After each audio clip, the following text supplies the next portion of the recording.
എല്ലാവർക്കും നമസ്കാരം. Teachers mentors YouTube ചാനലിന്റെ പുതിയൊരു വീഡിയോയിലേക്ക് എല്ലാവർക്കും സ്വാഗതം. ഇന്ന് ഞാൻ എത്തിയിരിക്കുന്നത് 8ാം ക്ലാസ് അടിസ്ഥാന ശാസ്ത്രം, അതിലെ ഫിസിക്സ് ഭാഗത്തിലെ 10ാമത്തെ ചാപ്റ്റർ ബലം എന്ന ചാപ്റ്ററുമായിട്ടാണ്.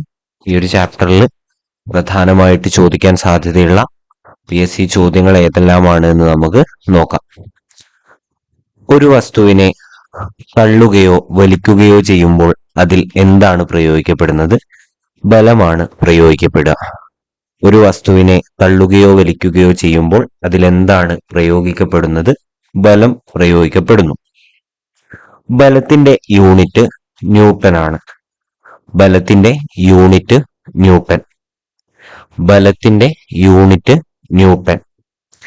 ന്യൂട്ടനെ സൂചിപ്പിക്കാൻ ഉപയോഗിക്കുന്ന അക്ഷരം N ആണ്. ന്യൂട്ടനെ സൂചിപ്പിക്കാൻ ഉപയോഗിക്കുന്ന അക്ഷരം N. ന്യൂട്ടനെ സൂചിപ്പിക്കാൻ ഉപയോഗിക്കുന്ന അക്ഷരം N. ഇംഗ്ലണ്ടിലെ ഉൾസ്റ്റോർപ്പിൽ ജനിച്ച ശാസ്ത്രജ്ഞനാണ് സർ ഐസക് ന്യൂട്ടൺ. ഇംഗ്ലണ്ടിലെ ഉൾസ്റ്റോർപ്പിൽ ജനിച്ച ശാസ്ത്രജ്ഞനാണ് സർ ഐസക് ന്യൂട്ടൺ. ചലന നിയമങ്ങൾ, ഗുരുത്വാകർഷണ നിയമം തുടങ്ങിയവ കണ്ടുപിടിച്ച ശാസ്ത്രജ്ഞൻ സർ ഐസക് ന്യൂട്ടൺ ആണ്. ചലന നിയമങ്ങൾ, ഗുരുത്വാകർഷണ നിയമം തുടങ്ങിയവ കണ്ടുപിടിച്ച ശാസ്ത്രജ്ഞൻ സർ ഐസക് ന്യൂട്ടൺ. ഐസക് ന്യൂട്ടന് സർ പദവി ലഭിച്ച വർഷം 1705. ഐസക് ന്യൂട്ടന് സർ പദവി ലഭിച്ച വർഷം 1705 ആണ്.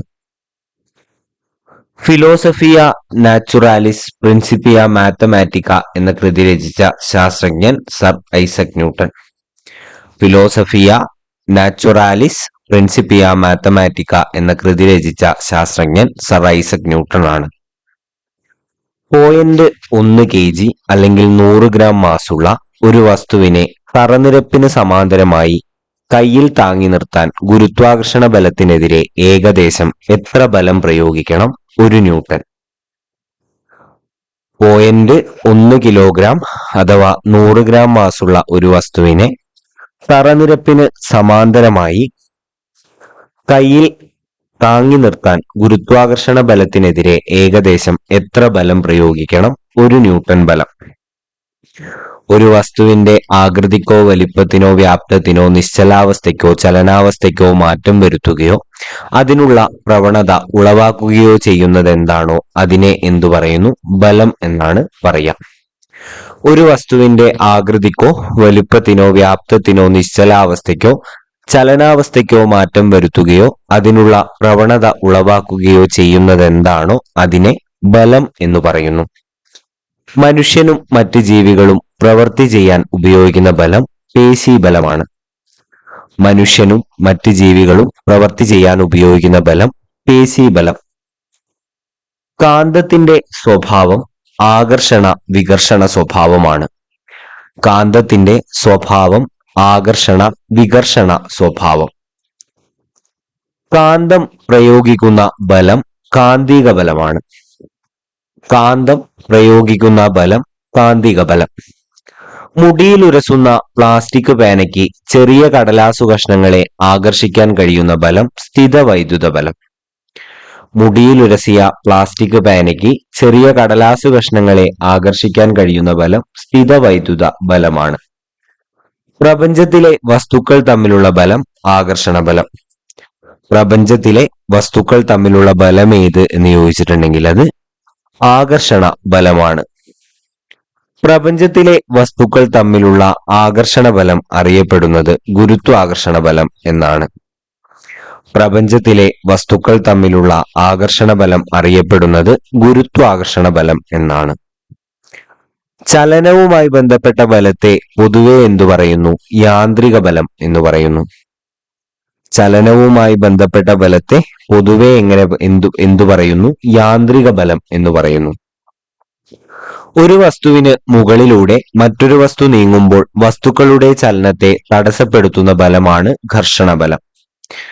ഒരു വസ്തുവിന് മുകളിലൂടെ മറ്റൊരു വസ്തു നീങ്ങുമ്പോൾ വസ്തുക്കളുടെ ചലനത്തെ തടസ്സപ്പെടുത്തുന്ന ബലം ഘർഷണ ബലമാണ്. വസ്തുക്കൾ തമ്മിൽ പരസ്പര സമ്പർക്കത്തിലൂടെ പ്രയോഗിക്കപ്പെടുന്ന ബലമാണ് സമ്പർക്ക ബലം. വസ്തുക്കൾ തമ്മിൽ സമ്പർക്കത്തിലൂടെ പ്രയോഗിക്കപ്പെടുന്ന ബലത്തെ സമ്പർക്കബലം എന്ന് പറയുന്നു. വസ്തുവുമായി സമ്പർക്കമില്ലാതെ ഒരു വസ്തുവിൽ പ്രയോഗിക്കുന്ന ബലത്തെ സമ്പർക്ക രഹിത ബലം എന്ന് പറയുന്നു. വസ്തുവുമായി സമ്പർക്കമില്ലാതെ ഒരു വസ്തുവിൽ പ്രയോഗിക്കുന്ന ബലത്തെ സമ്പർക്ക രഹിത ബലം എന്നാണ് പറയുക. ഒരു പ്രതലം മറ്റൊരു പ്രതലത്തിലൂടെ ചലിക്കുമ്പോഴോ ചലിക്കാൻ ശ്രമിക്കുമ്പോഴോ അവയുടെ ആപേക്ഷിക ചലനത്തെ എതിർക്കുന്ന തരത്തിൽ അവയ്ക്ക് പ്രതലത്തിന് സമാന്തരമായി അനുഭവപ്പെടുന്ന ബലമാണ് ഘർഷണബലം. ഒരു പ്രതലം മറ്റൊരു പ്രതലത്തിലൂടെ ചലിക്കുമ്പോഴോ ചലിക്കാൻ ശ്രമിക്കുമ്പോഴോ അവയുടെ ആപേക്ഷിക ചലനത്തെ എതിർക്കുന്ന തരത്തിൽ അവയ്ക്കിടയിൽ പ്രതലത്തിന് സമാന്തരമായി അനുഭവപ്പെടുന്ന ബലമാണ് ഘർഷണബലം. ഒരു വസ്തു മറ്റൊരു വസ്തുവിന് മുകളിലൂടെ ഉരുട്ടി നീങ്ങുമ്പോൾ അനുഭവപ്പെടുന്ന ഘർഷണബലം ഉരുളൽ ഘർഷണമാണ്. ഒരു വസ്തു മറ്റൊരു വസ്തുവിന് മുകളിലൂടെ ഉരുട്ടി നീങ്ങുമ്പോൾ അനുഭവപ്പെടുന്ന ഘർഷണബലത്തെ ഉരുളൽ ഘർഷണം എന്നാണ് പറയുക. ഒരു വസ്തു മറ്റൊരു വസ്തുവിന് മുകളിലൂടെ നിരക്കി നീക്കുമ്പോൾ അനുഭവപ്പെടുന്ന ഘർഷണബലം നിരങ്ങൽ ഘർഷണം എന്നാണ് പറയുക. ഒരു വസ്തു മറ്റൊരു വസ്തുവിന് മുകളിലൂടെ നിരക്കി നീക്കുമ്പോൾ അനുഭവപ്പെടുന്ന ഘർഷണബലമാണ് നിരങ്ങൽ ഘർഷണം. ഉരുളൽ ഘർഷണം നിരങ്ങൽ ഘർഷണത്തെ അപേക്ഷിച്ച് കുറവായിരിക്കും. ഉരുളൽ ഘർഷണം നിരങ്ങൽ ഘർഷണത്തെ അപേക്ഷിച്ച് കുറവായിരിക്കും. വാഹനങ്ങൾക്ക് ചക്രങ്ങൾ ഉപയോഗിക്കുന്നത് ഘർഷണം കുറയ്ക്കാൻ വേണ്ടിയിട്ടാണ്. വാഹനങ്ങൾക്ക് ചക്രങ്ങൾ ഉപയോഗിക്കുന്നത് ഘർഷണം കുറയ്ക്കാൻ വേണ്ടിയിട്ടാണ്.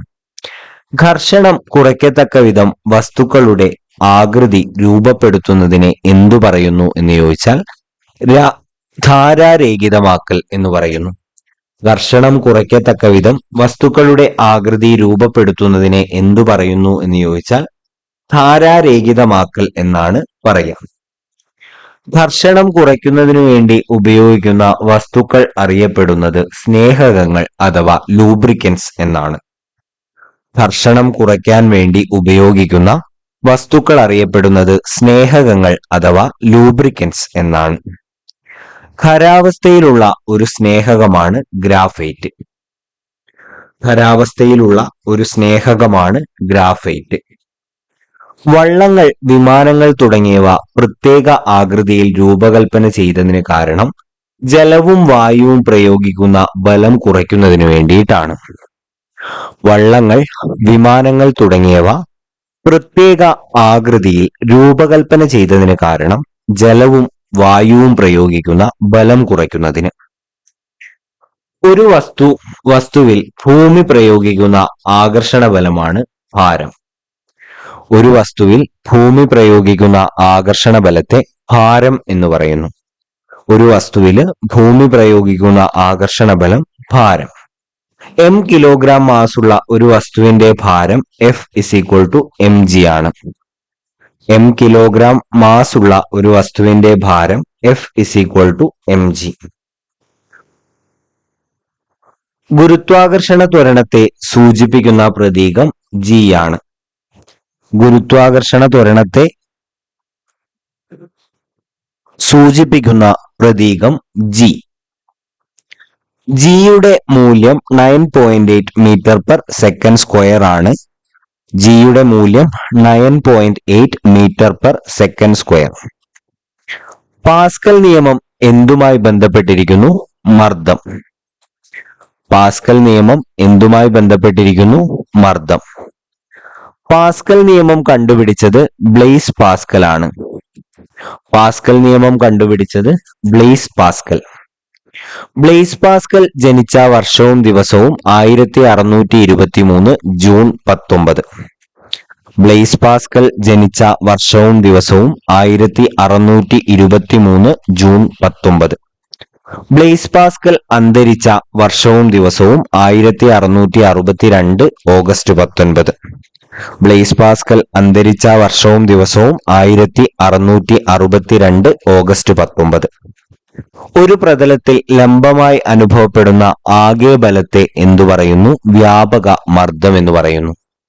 ഒരു പ്രതലത്തിൽ ലംബമായി അനുഭവപ്പെടുന്ന ആകെ ബലത്തെ എന്തു പറയുന്നു എന്ന് ചോദിച്ചിട്ടുണ്ടെങ്കിൽ വ്യാപക മർദ്ദം എന്നാണ് പറയാം. യൂണിറ്റ് പരപ്പളവിൽ അനുഭവപ്പെടുന്ന വ്യാപകമർദ്ദം അറിയപ്പെടുന്നത് മർദ്ദം എന്നാണ്. യൂണിറ്റ് പരപ്പളവിൽ അനുഭവപ്പെടുന്ന വ്യാപകമർദ്ദം അറിയപ്പെടുന്നത് മർദ്ദം എന്നാണ്. മർദ്ദത്തിന്റെ സമവാക്യം വ്യാപകമർദ്ദം ബൈ പരപ്പളവ് എന്നാണ്. മർദ്ദത്തിന്റെ സമവാക്യം വ്യാപകമർദ്ദം ബൈ പരപ്പളവ്. മർദ്ദത്തിന്റെ യൂണിറ്റ് ന്യൂട്ടൺ മീറ്റർ സ്ക്വയർ ആണ്. മർദ്ദത്തിന്റെ യൂണിറ്റ് ന്യൂട്ടൺ മീറ്റർ സ്ക്വയർ. മർദ്ദത്തിന്റെ മറ്റൊരു യൂണിറ്റ് ആണ് പാസ്കൽ. മർദ്ദത്തിന്റെ മറ്റൊരു യൂണിറ്റ് ആണ് പാസ്കൽ. ഒരു നിശ്ചിത ബലം പ്രയോഗിക്കുമ്പോൾ സമ്പർക്കത്തിൽ വരുന്ന പ്രതലത്തിന്റെ പരപ്പളവ് കൂടുമ്പോൾ മർദ്ദത്തിന് എന്ത് സംഭവിക്കുന്നു എന്ന് ചോദിച്ചാൽ മർദ്ദം കുറയുന്നു. ഒരു നിശ്ചിത ബലം പ്രയോഗിക്കുമ്പോൾ സമ്പർക്കത്തിൽ വരുന്ന പ്രതലത്തിന്റെ പരപ്പളവ് കൂടുമ്പോൾ മർദ്ദത്തിന് എന്ത് സംഭവിക്കുന്നു എന്ന് ചോദിച്ചിട്ടുണ്ടെങ്കിൽ മർദ്ദം കുറയുകയാണ് ചെയ്യുക. ഒരു നിശ്ചിത ബലം പ്രയോഗിക്കുമ്പോൾ സമ്പർക്കത്തിൽ വരുന്ന പ്രതലത്തിൽ പരപ്പളവ് കുറയുമ്പോൾ മർദ്ദത്തിന് എന്ത് സംഭവിക്കുന്നു ചോദിച്ചാൽ മർദ്ദം കൂടുകയാണ് ചെയ്യുക. ഒരു നിശ്ചിത ബലം പ്രയോഗിക്കുമ്പോൾ സമ്പർക്കത്തിൽ വരുന്ന പ്രതലത്തിൽ പരപ്പളവ് കുറയുമ്പോൾ മർദ്ദത്തിന് എന്ത് സംഭവിക്കുന്നു? മർദ്ദം കൂടുന്നു. പ്രതലത്തിന്റെ പരപ്പളവ് കൂട്ടിയോ കുറച്ചോ വ്യത്യാസം വരുത്തുന്ന ചില സന്ദർഭങ്ങൾ നമുക്കൊന്ന് നോക്കാം. ഒന്ന് വായിച്ചു പോയാൽ മതി. കത്തിയുടെ വായ്ത്തല കനം കുറച്ച് നിർമ്മിക്കുന്നത്, കെട്ടിടങ്ങളുടെ അടിത്തറ വീതി കൂട്ടി നിർമ്മിക്കുന്നത്, യുദ്ധ ടാങ്കുകളുടെയും അതുപോലെ മറ്റു വാഹനങ്ങളുടെയും ചക്രങ്ങൾ വീതി കൂടിയ ചങ്ങലകൾ കൊണ്ട് ബന്ധിപ്പിച്ചിരിക്കുന്നത്, തുന്നൽ സൂചിയുടെ അഗ്രം കൂർത്തതായി നിർമ്മിച്ചിരിക്കുന്നത്. ദ്രാവക രൂപത്തിന്റെ ഉയരം കൂടുന്നതിനനുസരിച്ച് അത് പ്രയോഗിക്കുന്ന മർദ്ദത്തിന് എന്ത് സംഭവിക്കും? മർദ്ദം കൂടും. ദ്രാവക രൂപത്തിന്റെ ഉയരം കൂടുന്നതിനനുസരിച്ച് അത് പ്രയോഗിക്കുന്ന മർദ്ദത്തിന് എന്ത് സംഭവിക്കും? മർദ്ദം കൂടും. ഒരു ദ്രാവകം യൂണിറ്റ് പരപ്പളവിൽ പ്രയോഗിക്കുന്ന വ്യാപക മർദ്ദത്തെ എന്തു പറയും? ദ്രാവകമർദ്ദം എന്ന് പറയും. ഒരു ദ്രാവകം യൂണിറ്റ് പരപ്പളവിൽ പ്രയോഗിക്കുന്ന വ്യാപകമർദ്ദത്തെ എന്തു പറയുമെന്ന് ചോദിച്ചാൽ ദ്രാവകമർദ്ദം എന്ന് പറയും. ദ്രാവകങ്ങൾ അത് സ്ഥിതി ചെയ്യുന്ന പാത്രത്തിന്റെ എല്ലാ വശങ്ങളിലേക്കും എന്തു പ്രയോഗിക്കുന്നു? ബലം പ്രയോഗിക്കുന്നു. ദ്രാവകങ്ങൾ അത് സ്ഥിതി ചെയ്യുന്ന പാത്രത്തിന്റെ എല്ലാ വശങ്ങളിലേക്കും എന്താണ് പ്രയോഗിക്കുക? ബലമാണ് പ്രയോഗിക്കുക. ദ്രാവക രൂപത്തിന്റെ ഉയരം h, ദ്രാവകത്തിന്റെ സാന്ദ്രത d, ഗുരുത്വാകർഷണം മൂലമുള്ള ത്വരണം g ആയാൽ ദ്രാവക മർദ്ദം P = HdG ആണ്. ദ്രാവക രൂപത്തിന്റെ ഉയരം h, ദ്രാവകത്തിന്റെ സാന്ദ്രത d, ഗുരുത്വാകർഷണം മൂലമുള്ള ത്വരണം g ആയാല് ദ്രാവകമർദ്ദം എന്താണ് എന്ന് ചോദിച്ചാൽ P = HdG ആണ് എന്നുള്ളത് ഓർത്തിരിക്കുക. ഭൂമിക്ക് ചുറ്റുമുള്ള ആവരണമാണ് അന്തരീക്ഷം. ഭൂമിക്ക് ചുറ്റുമുള്ള ആവരണം അന്തരീക്ഷം. അന്തരീക്ഷ വായുവിന്റെ സാന്ദ്രത ഭൂമിയുടെ പ്രതലത്തിനടുത്ത് കൂടുതലാണ്. അന്തരീക്ഷ വായുവിന്റെ സാന്ദ്രത ഭൂമിയുടെ പ്രതലത്തിനടുത്ത് കൂടുതൽ. അന്തരീക്ഷ വായുവിന്റെ സാന്ദ്രത മുകളിലേക്ക് പോകുന്തോറും കുറഞ്ഞു വരുന്നു. അന്തരീക്ഷ വായുവിന്റെ സാന്ദ്രത മുകളിലേക്ക് പോകുന്തോറും കുറഞ്ഞു വരുന്നു. ഭൂമിയുടെ ഉപരിതലത്തിൽ നിന്ന് യൂണിറ്റ് പരപ്പളവിൽ അനുഭവപ്പെടുന്ന വായുരൂപത്തിന്റെ ഭാരം അറിയപ്പെടുന്നത് അന്തരീക്ഷമർദ്ദം എന്നാണ്. ഭൂമിയുടെ ഉപരിതലത്തിൽ യൂണിറ്റ് പരപ്പളവിൽ അനുഭവപ്പെടുന്ന വായുരൂപത്തിന്റെ ഭാരം അറിയപ്പെടുന്നത് അന്തരീക്ഷ മർദ്ദം. പർവ്വതാരോഹകർ മുകളിലേക്ക് പോകുന്തോറും മൂക്കിലൂടെ രക്തസ്രാവം ഉണ്ടാവാൻ കാരണം അന്തരീക്ഷമർദ്ദം കുറയുന്നതാണ്. പർവ്വതാരോഹകർ മുകളിലേക്ക് പോകുന്തോറും മൂക്കിലൂടെ രക്തസ്രാവം ഉണ്ടാവാൻ കാരണം അന്തരീക്ഷമർദ്ദം കുറയുന്നതാണ്. അന്തരീക്ഷമർദ്ദത്തിന്റെ അസ്തിത്വം തെളിയിച്ചത് മഗ്ദിബർഗിലെ ഓട്ടോ വാൻ ഗെറിക് ആണ്. അന്തരീക്ഷമർദ്ദത്തിന്റെ അസ്തിത്വം തെളിയിച്ചത് മഗ്ദിബർഗിലെ ഓട്ടോ വാൻ ഗെറിക്. ഭൂമിയുടെ ഉപരിതലത്തിൽ സമുദ്രനിരപ്പിൽ യൂണിറ്റ് പരപ്പളവുള്ള വായുരൂപത്തിന്റെ ഭാരത്തെ ഒരു അന്തരീക്ഷമർദ്ദമായിട്ട് കണക്കാക്കുന്നു. ഇത് 0.76 മീറ്റർ ഉയരവും യൂണിറ്റ് പരപ്പളവുമുള്ള രസയൂപത്തിന്റെ ഭാരത്തിന് തുല്യമായിരിക്കും. ഇതെന്തായി അറിയപ്പെടുന്നു എന്ന് ചോദിച്ചിട്ടുണ്ടെങ്കിൽ പ്രമാണ അന്തരീക്ഷമർദ്ദമായിട്ടാണ് ഇത് അറിയപ്പെടുക. ഭൂമിയുടെ ഉപരിതലത്തിൽ സമുദ്രനിരപ്പിൽ യൂണിറ്റ് പരപ്പളവുള്ള വായുരൂപത്തിന്റെ ഭാരത്തെ ഒരു അന്തരീക്ഷമർദ്ദമായിട്ട് നമ്മൾ കണക്കാക്കുന്നു. ഇത് 0.76 മീറ്റർ ഉയരവും യൂണിറ്റ് പരപ്പളവുമുള്ള രസയൂപത്തിന്റെ ഭാരത്തിന് തുല്യമായിരിക്കും. ഇതെന്തായി അറിയപ്പെടുന്നു എന്ന് ചോദിച്ചിട്ടുണ്ടെങ്കിൽ പ്രമാണ അന്തരീക്ഷമർദ്ദം എന്നാണ് അറിയപ്പെടുക. അന്തരീക്ഷമർദ്ദത്തിന്റെ യൂണിറ്റ് ബാർ ആണ്. അന്തരീക്ഷമർദ്ദത്തിന്റെ യൂണിറ്റ് ബാർ. അന്തരീക്ഷമർദ്ദം അളക്കാൻ ഉപയോഗിക്കുന്ന ഉപകരണം ബാരോമീറ്റർ. അന്തരീക്ഷമർദ്ദം അളക്കാൻ ഉപയോഗിക്കുന്ന ഉപകരണം ബാരോമീറ്റർ. ഇത്രയുമാണ് ഈ ഒരു ചാപ്റ്ററിൽ പ്രധാനമായിട്ടും ഡിസ്കസ് ചെയ്യുന്നത്. ഇമ്പോർട്ടന്റ് ആയിട്ടുള്ള ചോദ്യങ്ങളാണ് എല്ലാം തന്നെ. LGS, LDC തുടങ്ങിയ പരീക്ഷയ്ക്ക് ഈ ഒരു ഭാഗത്ത് നിന്ന് നിരന്തരം ചോദ്യങ്ങൾ കണ്ടുവരുന്നുണ്ട്. അപ്പൊ നിങ്ങൾക്ക് വീഡിയോ ഇഷ്ടപ്പെടുന്നുണ്ടെങ്കിൽ വീഡിയോ സപ്പോർട്ട് ചെയ്യുക, വീഡിയോ ലൈക്ക് ചെയ്യുക, നിങ്ങളുടെ അഭിപ്രായങ്ങൾ കമന്റ് ബോക്സിൽ രേഖപ്പെടുത്തുക, ചാനൽ സബ്സ്ക്രൈബ് ചെയ്യുന്ന കാര്യം പരിഗണിക്കുക. അടുത്ത ഒരു വീഡിയോവുമായിട്ട് വരുന്നതുവരെ thank you and have A nice day.